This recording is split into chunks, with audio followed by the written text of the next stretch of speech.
Hi friends, இது நம்ம மட்டும் கோஸ் பொரியல் தான் பார்க்க போகிறோம். எப்படின்னா ஃபஸ்ட்டு வந்து சுடு தண்ணி நல்லா வேக வச்சுக்கோங்க, உப்பு போட்டு. அதுக்கப்புறம் கடலைப்பருப்பு இருக்குல்ல, அதையும் போட்டு ரெண்டையும் வேக வச்சுக்கோங்க.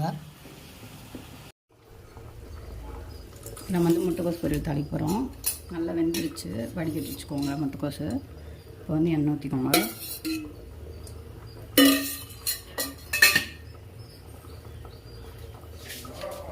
அடுத்து கடுகு, உளுத்தம்பருப்பு, கடலைப்பருப்பு. கடுகு, உளுத்தம்பருப்பு, கடலைப்பருப்பு நிறைய போட்டுக்கோங்க. கடுகு கம்மியாக போட்டுக்கோங்க.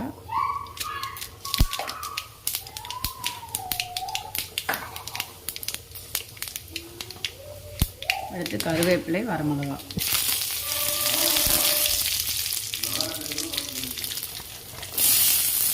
அப்புறம் பெரிய வெங்காயம்.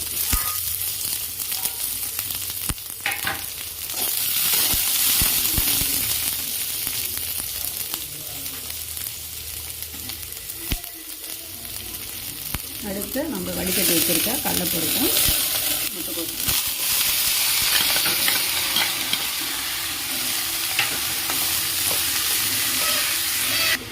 அடுத்து மஞ்சள் போட்டுக்கலாம்.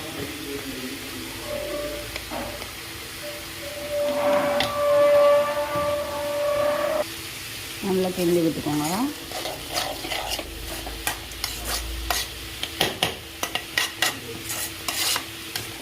நல்லா கிண்டி விட்டுட்டு தேங்காய் போட்டுக்கலாம்.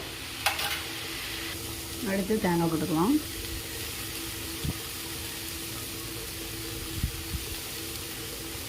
மல்லித்தூளை போட்டு இறக்கி வச்சிடணும்.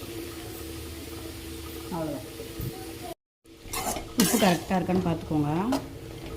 கம்மியாக இருந்துச்சுன்னா கொஞ்சம் ஆட் பண்ணி போட்டுக்கோங்க.